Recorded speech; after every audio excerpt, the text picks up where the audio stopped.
Sir வணக்கம் sir. வணக்கம் மார்சால். முதலமைச்சர் விஜய் அவர்களுடைய சட்டப்பேரவை உரை பல வகையான சர்ச்சைகளை கிளப்பி இருக்கிறது. நீங்க எப்படி பார்த்தீங்க அதை? அவரை சார்ந்தவங்களால கொண்டாடப்படுதுங்கிறதுல மாற்றம் இல்லை.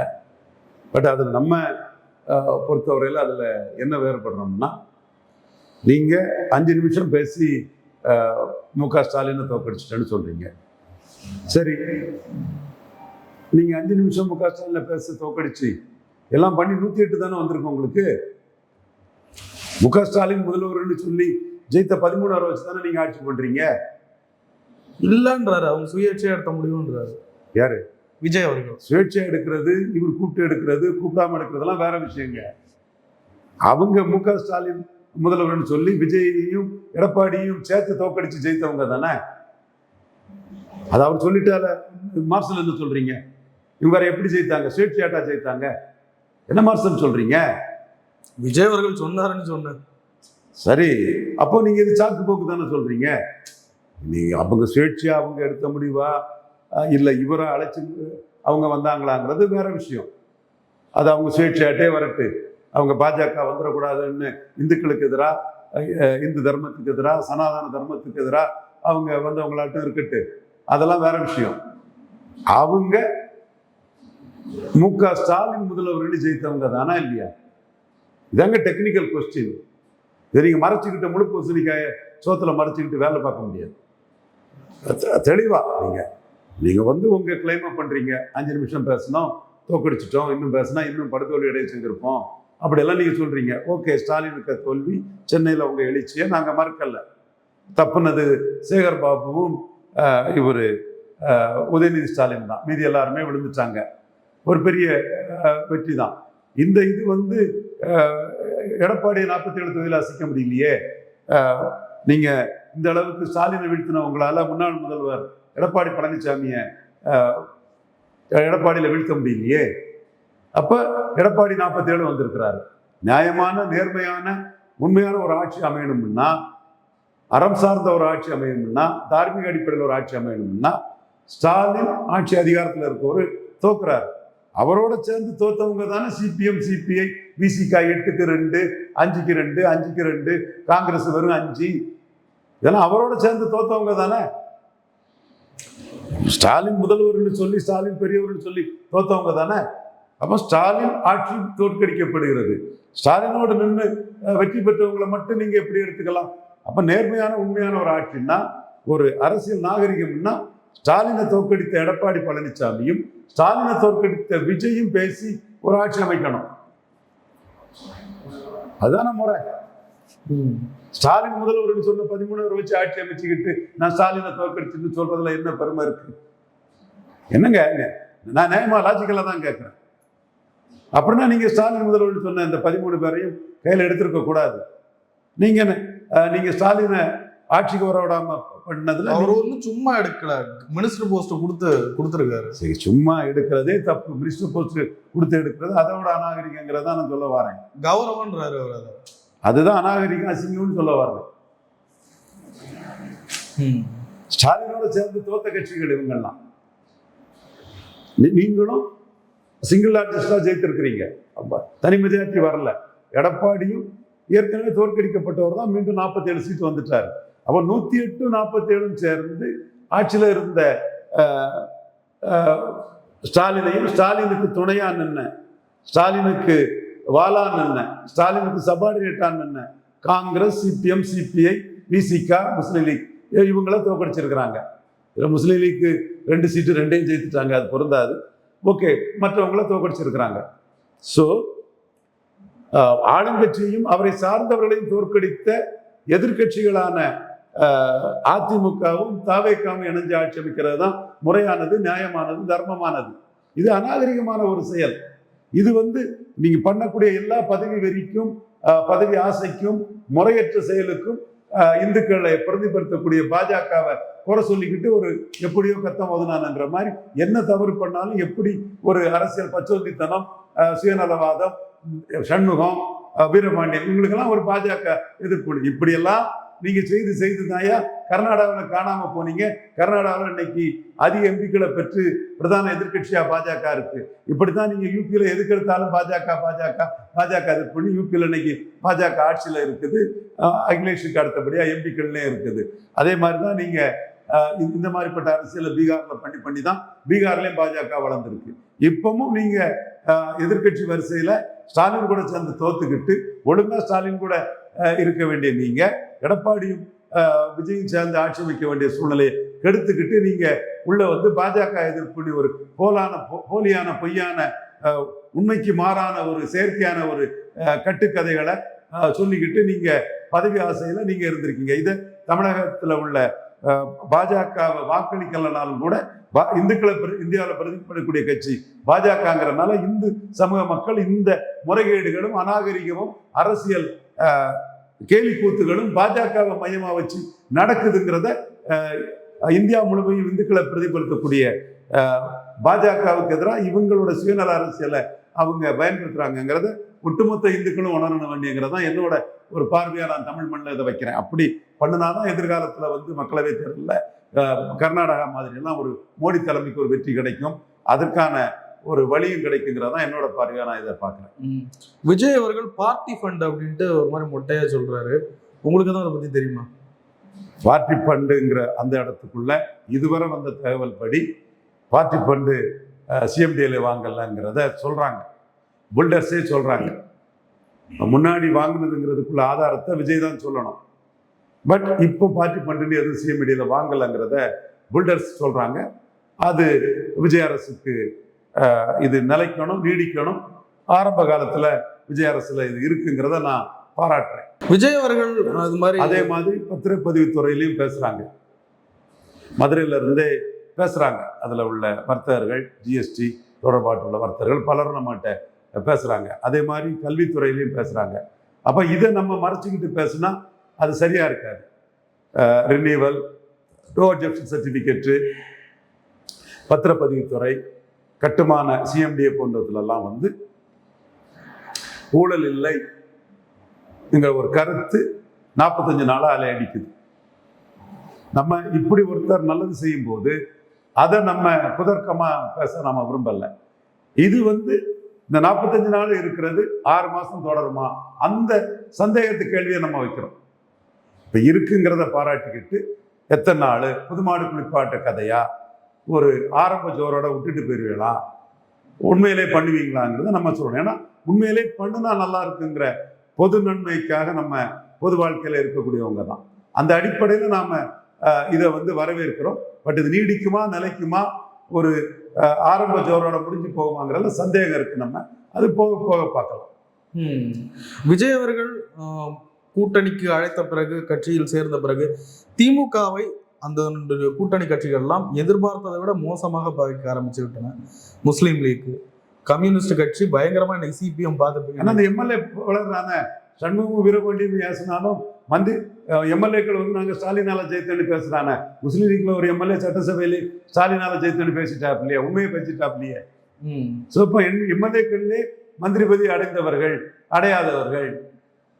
விளவங்கோடு எம்எல்ஏ எல்லாம் வேணுகோபாலை வச்சு தான் எம்எல்ஏ ஆனாரு. அவர் கிள்ளியூர் எம்எல்ஏ மந்திரி ஆனதுனால விளவங்கோடு எம்எல்ஏ நாங்கள் எங்க ஜெயிக்கிறதுக்கு திமுக காரணங்கிறத சொன்னாலும் சொல்வார் போல இருக்க, மயிலாடுதுறை எம்எல்ஏ சொல்வார் போல இருக்க. ஸோ இந்த சிக்கல் காட்டுமன்னார் கோயில் எம்எல்ஏ நான் திமுக தொண்டர்களால் ஜெயித்தேன்னு நாளைக்கு பொது வெளியில சொல்லிடுவார் போல இருக்க. அமைச்சராக இருக்கவங்க வந்து கொஞ்சம் அடக்கி வாசிப்பாங்க. அமைச்சராக இல்லாதவங்கலாம் சொல்றாங்களே, சட்டசபைக்குள்ளே ஒன்று பேசுறாங்களே. அப்போ கட்சி தலைமை பேசினாலும் அந்த வெற்றி பெற்ற எம்எல்ஏக்களுக்கு மனச்சாட்சி உறுத்துது. வீரபாண்டியனுக்கும் சண்முகத்துக்கு இல்லாத மனச்சாட்சி 2-4 எம்எல்ஏக்களுக்கு இருக்கு. அவங்க சில இடங்கள்ல பேசுறாங்க. சுப்பாராயன் சிபிஐ அவர் வந்து கொஞ்சம் கருத்துக்களை ஸ்ட்ராங்காக சொல்றாரு. சிபிஐ என்னமோ உடனே இந்த கருத்தும் வந்துடும். ஜோதிமணி கவுண்டரு இது 2026 கவுண்டர்களோட அதிகாரம் போயிட்டு 4 கவுண்டர் திமுக அமைச்சராக இருந்தாங்க. அதிமுக கவுண்டர் கட்சியே இருந்தது. இந்த 2 பேருமே 2-3 போயிட்டாங்க. அதனால ஜோதிமணிக்கு பிடிக்கல. அவங்க கால் ஸ்டேடிங்குக்கு எதிராக ஜோதிமணி சொல்றாங்கன்னு சொன்னா அது தப்பு இல்லை. கால் ஸ்டேடிங் எதிராக ஜோதிமணி சொன்ன கருத்து கரெக்டு. அதுக்கு நம்ம உள்நோக்கம் கற்பிக்காண்டாம் கவுண்டர்னு. அதே மாதிரி சுப்பராயனுக்கு கருத்து நியாயமானது. அதுக்கும் கவுண்டர் அரசியல் வந்து வீழ்ந்துச்சு, அதனால சுப்பராயன் பேசுறாருன்னா நம்ம சொல்லலாம்டா. சுப்பராயன் பேசுறது வீரபாண்டியனுக்கு நெத்தியடி, சுப்பராயன் எம்பி பேசுறது வீரபாண்டியனுக்கு நெத்தியடி. இதே மாதிரி மற்ற சிபிஎம் எம்பியும் 2 பேர்ல ஒருத்தராது பேசுவார். அந்த திண்டுக்கல்காரர் திண்டுக்கல்ல ஜெயிக்கிறதுக்கு திராவிட முன்னேற்ற கழகம் முக்கிய காரணங்கிறதுல அந்த திண்டுக்கல்லை சேர்ந்த திராவிட சிபிஎம் எம்பி வந்து பேசுறதுக்கான சாத்தியக்கூறுகளும் வாய்ப்புகளும் இருக்குது. அப்போ நீங்க இந்த முறைகேடான அரசியல் நிலைப்பாடு பலனடைஞ்சவங்களை தவிர பலன் அடையாதவங்க வந்து அதுல கொஞ்சம் மாற்றி பேசக்கூடிய ஒரு சூழ்நிலை இருக்குது இல்லையா? ஜோதிமணியோட கருத்துனாலும் சரி, சுப்பாராயனுக்கு கருத்துனாலும் சரி, முஸ்லீம் லீக்ல இன்னொரு எம்எல்ஏக்களை கருத்துனாலும் சரி, கொஞ்சம் மாற்றி வருது இல்ல. இதுல தாவேகாவுக்கு ஆதரவு நிக்குமா நிக்காதா அப்படின்ற ஒரு கேள்வியை கடந்து இப்போ புதுசா ஒரு விஷயம் ஆரம்பிச்சிருக்கு. சில ஊடகங்கள் அதை போட்டுக்கிட்டு இருக்காங்க. தாவேகாவில இருந்து ஒரு 12 அதிருப்தி எம்எல்ஏக்கள் இருக்காங்க, அவங்க வந்து கொஞ்சம் டிஸ்டர்ப் பண்ண போறாங்க அப்படின்ற மாதிரி. உண்மையான்னு தெரியல, நான் அப்படி நினைக்கல. ஏன்னா எதிர் எடப்பாடி ஆர் எலெக்ஷன். நான் தான் சொன்னேன் தினகரன் 3 மாசத்துல இந்த அரசு கவலைன்னாரு. நான் சொன்னேன் 3 மாசத்துக்கு பிறகு தினகரன் இதைத்தான் சொல்லுவாருன்னு சொன்னேன். தெளிவா இருக்குது. அந்த நீங்க அந்த பழைய இதை புரட்டி பார்த்தா தெளிவா இருக்கும். அதே மாதிரி எடப்பாடி தன்னோட இதை முடிச்சார், 5 வருஷம் அவர் முடிச்சார். இப்பவும் டே 1 எய்தர் விஜய் ஆர் எலெக்ஷனுங்கிற ஒரு பொசிஷன் தான் இருந்தது. அந்த பொசிஷன்ல இப்படி முறைகேடா ஸ்டாலின் முதல்வர்னு சொன்னவங்களை எடுத்திருக்க கூடாது. ஸ்டாலின் ஆட்சிக்கு வராம 47 தொகுதியில ஸ்டாலினை தோக்கடிச்சு காட்டின எடப்பாடியை நீங்க அரவணைச்சிருக்கணும். அதுதான் நிறைய நேர்மையானது, முறையானதுங்கிறது என்னோட கருத்தா மீண்டும் சொல்றேன். இதுல விஜயோட இருக்கவங்க வந்து விஜயை மீறி போய் எங்க ஜெயிப்பாங்க, எப்படி ஜெயிப்பாங்க, எப்படி ஜெயிக்க முடியும்? அவங்க விஜய் செல்வாக்குல தான் அவங்க வந்திருக்காங்க. நீங்க வந்து யார் என்னன்னு தெரியாம விஜய் செல்வாக்கு தான். ஓரளவு செல்வாக்கு இருந்த நபர்கள் கூட, பலம் உள்ளவங்க, பணபலம் உள்ளவங்க கூட விஜய்க்கு பேனர்ல தான் ஜெயித்திருக்காங்க. செங்கோட்டையன், சத்யபாமா, ஆர்எஸ் முருகன், ரெட்டியாப்பட்டி நாராயணன் போன்ற முன்னாள் எம்எல்ஏக்கள், தொழிலதிபர்கள், இந்த மாதிரிப்பட்டவங்க கூட விஜய்க்கு பேனர்ல தான் ஜெயித்திருக்காங்க. தூசி மோகன், பிஎஸ் பாபு, எக்கச்சக்கம் பேர் விஜய்க்கு பேனர் தான் அவங்களுக்கு துணை புரிஞ்சிருக்குது. ஸோ தனிப்பட்ட விஜய்க்கு செல்வாக்கில் வந்தவங்க தான். அதுல வந்து தினமலர்ல அதிருப்தியாளர்கள் அது இதுன்னு ஒரு செய்தி போட்டிருந்தாங்க. ஆரம்பத்துல வந்தவங்க, விஜய்க்காக நம்பி நின்றவங்க, அவங்க வந்து பாதிக்கப்படுறாங்கன்னு ஒரு பெரிய லிஸ்ட் வந்து தினமலர்ல ஒரு 3 நாளைக்கு முன்ன ஒரு கட்டுரை வந்திருந்து. அதுல கூட ஒருத்தர் உடைய அப்பா வந்து கட்சிக்காரர் தான், அதிருப்தியாளர்னு சொன்ன ஒரு அப்பா வந்து அவர் கட்சிக்காரர் தாங்கிற மாதிரி ஒரு எம்எல்ஏ கூட நண்பர்கிட்ட கேட்கும்போது அந்த தகவல்னு சொன்னாப்புல. பட் இது வந்து இட்டுக்கட்டி செய்யப்படக்கூடிய ஒன்றா தான் நான் பார்க்குறேன்னே தவிர விஜய் செல்வாக்கில் தான் எல்லாரும் ஜெயித்ததா தான் நான் என்னோட கணக்காக நான் அதை முன்வைக்கிறேன். இல்லை, விஜய்க்கு அப்போ டிஸ்டர்பன்ஸே இல்லையா? 5 வருஷம் கண்டினியூ ஆகிற அளவுக்கு இருக்கா டிஸ்டர்பன்ஸ் வர்றதுக்கு? டிஸ்டர்பன்ஸ்னா அவர் கட்சி எம்ஜிஆர் மாதிரி தனி மெஜாரிட்டி வரல, என்டிஆர் மாதிரி தனி மெஜாரிட்டி வரல, ஏன் 2021 ஸ்டாலின் மாதிரி தனி மெஜாரிட்டி அபரித செல்வாக்கும் வரல. 2021 ஸ்டாலின் வந்து எடப்பாடியை தோக்கடிக்கலையே தவிர திராவிட முன்னேற்ற கழகத்துக்கு தனி மெஜாரிட்டி வந்தது இல்லையா? நீங்க ஸ்டாலின் மாதிரி தனி மெஜாரிட்டி ஆட்சி அமைக்கல, நீங்க ஜெயலலிதா மாதிரி தனி மெஜாரிட்டி ஆட்சி அமைக்கல, எம்ஜிஆர் மாதிரி தனி மெஜாரிட்டி ஆட்சி அமைக்கல. ஏன் ஜெயலலிதா மேண்டேட்ல தன்னோட திறமையால, எப்படியோ திறமை விடுங்க, 4.5 வருஷம் ஆட்சி அமைச்ச எடப்பாடி மாதிரி நீங்க தனி மெஜாரிட்டி ஆட்சி அமைக்கல. உங்க ஆட்சி வந்து ஸ்டாலின் முதல்வர்கள் சொன்ன 13 பேரோட தயவுல இருக்கக்கூடிய ஒரு ஆட்சி. அந்த 13 பேரும் உங்க கூடயே நாளைக்கும் கூட்டணி வந்துருவாங்க, அது வேற விஷயம். நான் அந்த இடத்துக்குள்ள நான் ஸ்டாலின் நினைக்கிற மாதிரி ஸ்டாலின் சைடு போயிடுவாங்கன்னு நான் கருதல. அந்த காங்கிரஸ் கூட ஸ்டாலினை பயன்படுத்தி விஜய்கிட்ட 10 சீட்டுக்கு 15 சீட் வாங்கிறதுக்கு ஸ்டாலினை தான் பயன்படுத்துவாங்களே தவிர மீண்டும் வந்து ஸ்டாலின் கிட்ட அவங்க போனால் நாளைக்கு வந்து மோடி தான் ஜெயிப்பார் 4வது முறையும். ஒரு பிரச்சனை வந்தாலும் கூட ஸ்டாலின் வந்து முலாயம் சிங் அகிலேஷ் யாதவ் பிஎம்ஆ சொல்லுவாரே தவிர ராகுலை சொல்ல மாட்டார். ஸ்டாலினுக்கும் ராகுலுக்கும் இங்க அசம்பிளியில் ராகுல் ஸ்டாலினை காம்பினேஷனை கெமிஸ்ட்ரி அடித்து பழி வாங்கினதுக்கு அப்படியே ஸ்டாலின் ராகுல் நடந்தாலும், தமிழ்நாட்டில் முன்ன மாதிரி ஜெயித்தாலும் யார் பிரதமருங்கிறதுல கண்டிப்பாக ராகுல் பக்கம் ஸ்டாலின் நிற்க மாட்டார். ஸோ அந்த நம்பிக்கையின்மை வந்து ராகுலுக்கும் ஸ்டாலினுக்கும் உருவாயிட்டு அதனால அதுக்கான வாய்ப்புகள் குறைவு. ராகுல் ஸ்டாலினை காட்டி சிதம்பரத்தின் மூலமாக செல்வ பெருந்தகை மூலமா செல்வ பெருந்தகை வீட்டு கல்யாணத்துக்கு முதல்வர் ஸ்டாலின் வந்திருந்தாரு, சிதம்பரம் வந்திருந்தாங்க, பேசிக்கிட்டதெல்லாம் தகவல்கள் வருது. அது ஒரு பார்கெனிங் பண்ணதுக்கு ஒரு ஆப்ஷனாக காட்டி சில வேலைகளை காட்டி 10 சீட்டு ஸ்டாலின்கிட்ட வாங்கினதை 15 சீட்டை விஜய்கிட்ட வாங்குறதுக்கு காங்கிரஸ் சில வேலைகளை பார்க்கும். அந்த இடம் தான் வீரபாண்டியனும் சண்முகமும் ஒத்த சீட்டோட ஜெயலலிதா 2009 3 சீட்டு கொடுத்தாரு கம்யூனிஸ்டுக்கு. ரொம்ப ஓவரா பேசக்கூடிய சண்முகத்துக்கெல்லாம் ஒரு சீட்டு தாங்க, என்னங்க செல்வாக்கு இருக்கு, ஜெயலலிதாவுக்கு அரை விழுக்காடு கூட நீங்க எடுக்கல, நான் 35 விழுக்காடு எடுத்த ஒரு தலைவர், உங்களுக்கு அரை விழுக்காடு கூட கிடையாது. சந்தர்ப்ப சூழ்நிலையில ஆட்சி நிலைக்கிறதுக்காக நீங்க வந்தீங்க, உங்க ஆதரவு எனக்கு பெரிய தூணா இருந்தது, மறுக்கல்ல. அதுக்கு தான் நீங்க இவ்வளவு நாள் ஆடாத ஆட்டமெல்லாம் ஆடிட்டீங்க. என்ன நடவடிக்கை எடுத்தாலும் உடனே அதை செய்யக்கூடாது இதை செய்யக்கூடாதுன்னு உங்க தலையில ஆட்சி ஓடுற மாதிரி காலையிலையும் சாயங்காலம் ப்ரெஸ் மீட் கொடுத்து சண்முகமும் பாண்டியனும் கலக்குன்னு கலக்குனீங்க. சரி, உங்க செல்வாக்கு என்னத்தை கலக்கிருக்கீங்க? ஸ்டாலினை வச்சு ஜெயித்தீங்க, நீங்க மனசாட்சியை தொட்டு சொல்லுங்க, ஸ்டாலினை வச்சு ஜெயித்தீங்க. சரி, ஜெயலலிதா அவங்கள ட்ரீட் பண்ண மாதிரி தான் நானும் ட்ரீட் பண்ண போறேன். ஒரு எப்படி சீட்டு தான்னா இவங்களுக்கு அப்பம் தெரியும் விஷயம், இவங்களுக்கு என்ன பார்கெனிங் பவர் இருக்கு சண்முகத்துக்கும் பாண்டியன் அந்த பாண்டியன் அந்த தம்பிக்கும் அந்த தோழருக்கும். ஸோ இவங்க நிலைமை இதுதான் என்னோட பார்வையில். ஆனால் காங்கிரஸ்காரன் திறமையா பண்றான். இன்னைக்கு இவர் இன்பதுரை ஒரு அடி அடிச்சிருக்கிறார் பாருங்க. கர்நாடகாவுக்காக திமுகவும் அண்ணா திமுகவும் சேர்ந்து திமுகவும் தாவேக்காவும் சேர்ந்து விளையாடுறாங்க, சட்டசபை இதெல்லாம் நாடகம்னு சொல்றாரு பாருங்க. இது கர்நாடகாவுக்கு லாபம் பண்ணதுக்கு மேகதாது விஷயத்துல முதலமைச்சரும் எதிர்கட்சிகளும் சேர்ந்து ஒன்றுபட்டு நின்று சதி பண்றாங்க, தமிழர் நலனுக்கு எதிரான ராஜ்யசபா உறுப்பினர் அதிமுக வழக்கறிஞர் பிரிவு இன்பதுரை, எடப்பாடியோட ஒரு கான்ஃபிடண்டா களமாடிட்டு இருக்கக்கூடிய இன்பதுரை ஒரு ட்விட்டை போட்டிருக்கிறார். அது எடப்பாடி போட்டதான் தான் நம்ம அதை எடுத்துக்க முடியும்.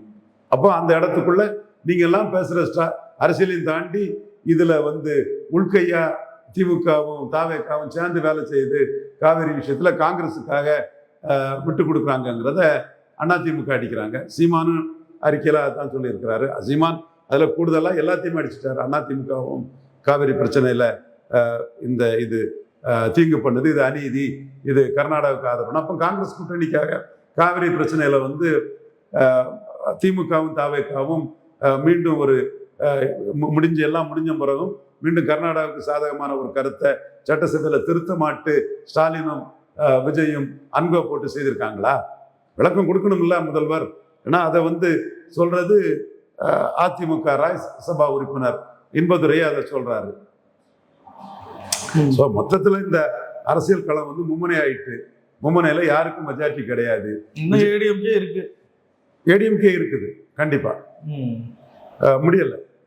நம்ம அது சிவி சண்முகம், தென் விஜயபாஸ்கர், வேலுமணி, இவங்களால அந்த ஏரியாக்களில் பலகீனம் அடையுது, நான் மறுக்க வரல. எஸ்கி சுப்பையா, அம்பாசமுத்திரம் பலகீனம் அடையுது. ஆனா ஒரு பேன் தமிழ்நாடு லெவல்ல எடப்பாடிக்கு எதிராக இன்னொரு தலைவர் யாரு?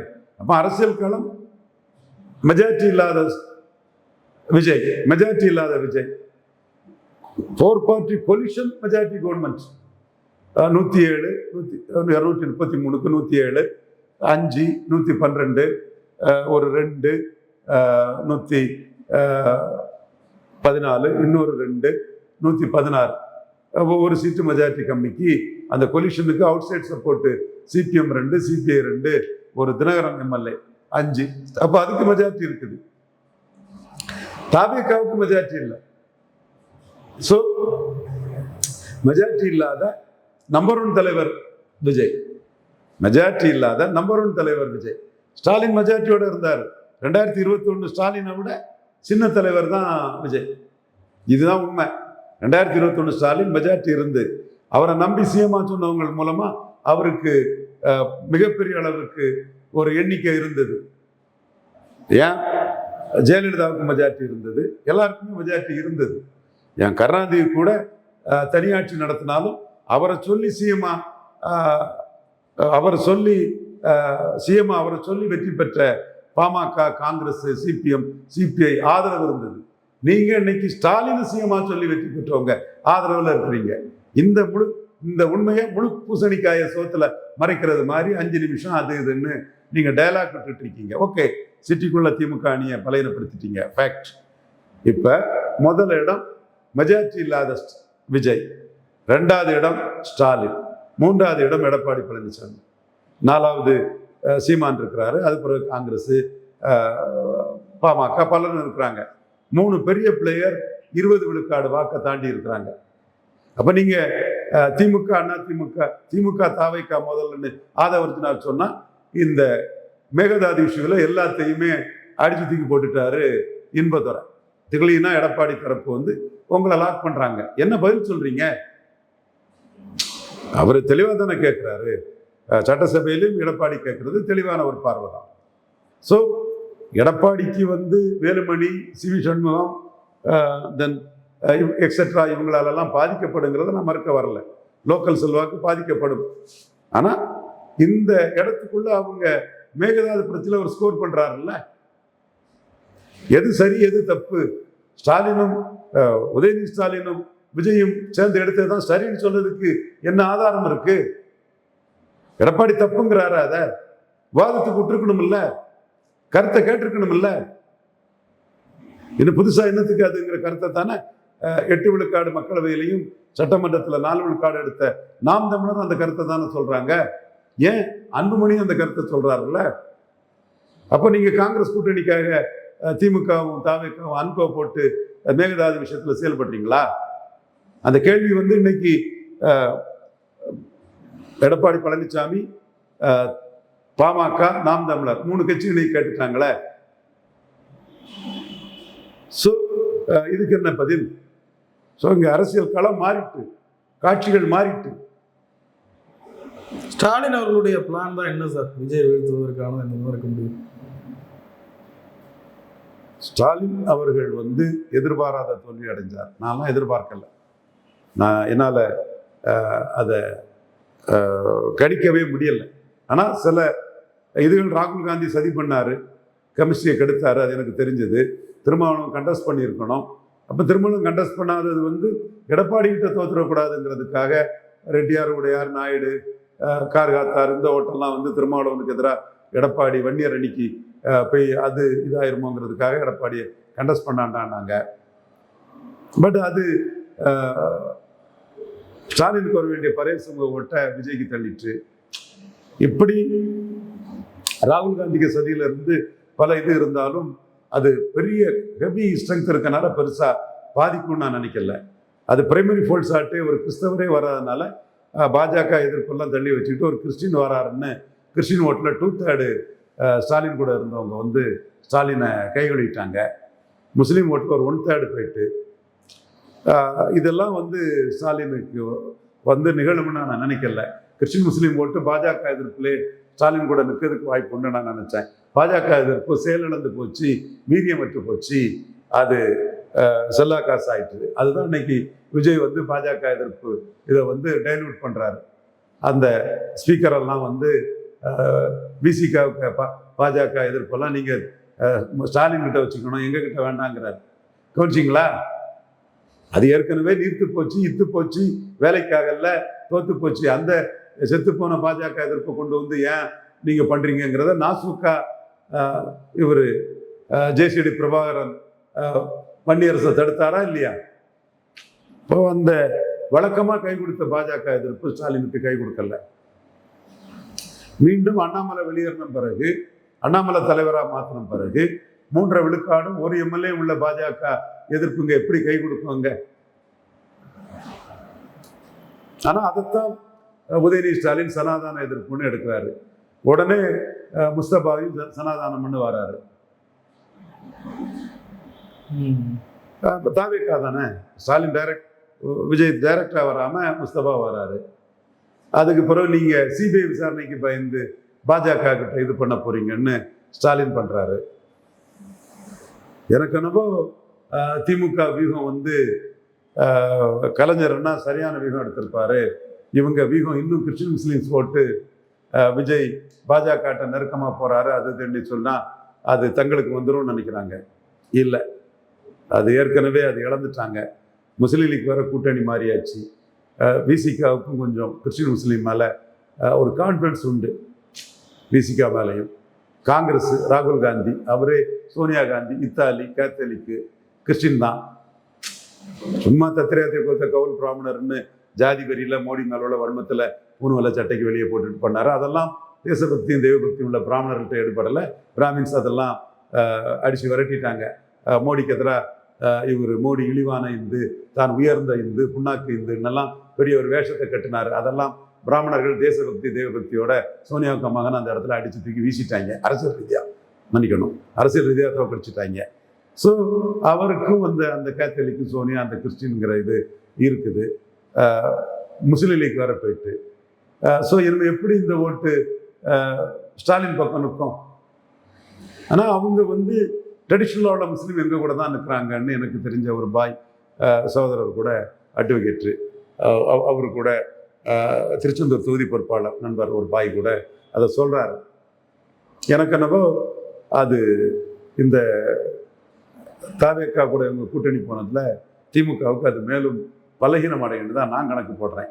அவங்க அது விஜய மேலே நம்பிக்கை இழந்து தங்களுக்கு வரும்னு ஒரு அரசியலை தான் பண்ணுறாங்க. ஸோ இங்கே கிறிஸ்டின் முஸ்லீமுக்கு தான் ஓட்டு இருக்குது. அப்படிப்பட்ட ஒரு அரசியல் பார்வை தான் தமிழ் மண்ணில் இருக்குது. எம்ஜிஆரே கேட்டார் எங்கள் ஐயாட்ட, அவர் எந்த முஸ்லீம், அது வேற ஒரு வார்த்தையில் சொன்னார், ஐயா சரி வேண்டாம், எந்த முஸ்லீம் ஓட்டு போட்டான்னு நீங்கள் திண்டுக்கல் காகித மில்லத் மாவட்டம் வைக்கிறீங்கன்னு கேட்டார். அப்போ எம்ஜிஆர் சொன்னார், அவங்கெல்லாம் மொத்தமாக ஓட்டு போடுவாங்க ஐயா, இந்து ஓட்டை நம்பி எனக்கு என்ன கேரண்டி இருக்குன்னு கேட்டார். இந்து வாக்கு வங்கி கேரண்டி சொல்லுங்க ஐயான்னு கேட்டார். அப்புறம் எம்ஜிஆர் சொன்னார், கருணாநிதி உங்கள் எதிரி, நான் உங்களுக்கு எதிரி இல்லை, என்ன சப்போர்ட் பண்ணுங்கன்னு ஐயாட்ட கேட்டார். அப்போ இங்கே அரசியல் களம் கிறிஸ்டின் முஸ்லீம் கன்சால்டேட்டாக ஓட்டு போடுவான். அதனால சனாதன எதிர்ப்பு, இந்து தர்மத்துக்கு எதிராக, இந்துக்களுக்கு எதிராக, இந்திய தர்மத்துக்கு எதிரான எதிர்ப்பு தமிழ் மண்ணில் ஒரு 500 தீக்காக்காரங்க தான் மொத்த ஓட்டே இருக்கும். அவங்க கருத்துருவாக்கம் தான் இங்கே தமிழ் மண்ணில் ஓடிக்கிட்டு இருக்கு. அந்த இன்ஃப்ளூன்ஸில் தான் உதயநிதி ஸ்டாலினும் திமுகவும் இன்றளவும் இருக்குது. அதை விட்டுறக்கூடாதுன்னு தான் தாவேக்காவும் இறுக்கி பிடிக்கதை பார்க்குது. இன்னைக்கு ஆடிட்டர் குருமூர்த்தி ஒரு ட்விட்டு அசத்திட்டார்.